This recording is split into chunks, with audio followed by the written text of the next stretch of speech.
My name's Katie, and I was treated for acute kidney failure at the Ottawa Hospital starting in May of this year. I had moved back from Vancouver, started dating someone new, was back into my fitness. I had just run a half marathon in April and was really happy. In mid-April, I started to have a bit of a fever, and I thought I was just run down from work. So I wound up going to acute care there, and they treated me for a UTI. They didn't actually know what it was. Went home, felt fine. Woke up like 6 hours later, throwing up and could not walk. So they rushed me to the general in an ambulance. They reran my blood work, and they suspected I was in kidney failure from an autoimmune disease. 2 days afterwards, they told me I had my autoimmune disease, which was a 1 in a million, called antiglomerular basement membrane disease. So it took me about 2 weeks later after getting into the hospital for them to tell me that my kidneys are not coming back and I need a transplant. And that's when everything hit me.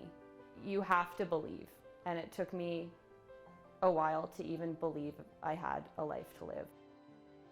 Home setup, obviously, it gives you a lot more freedom because I can do treatment whenever I want. So the rule is you have to do minimum 12 hours a week, and you can't go more than, I believe it's 72 hours between treatments.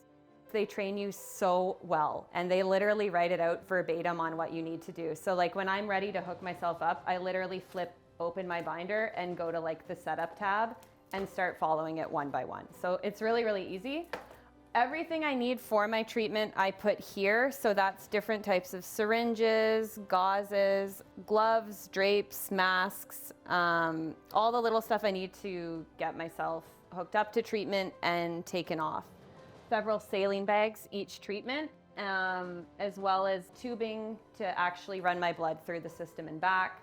This is the fake kidney, so it's what actually filters my blood and literally acts as a substitute kidney for me. So I use one of these each treatment.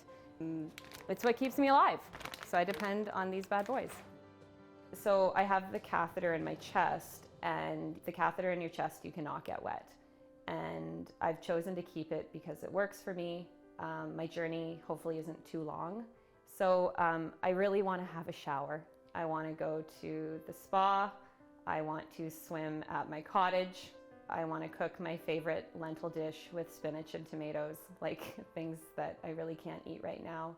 I feel incredibly thankful. We need to give attention, give funding as much as we can. And I know, just given current events in different places, dialysis is not something that's readily available.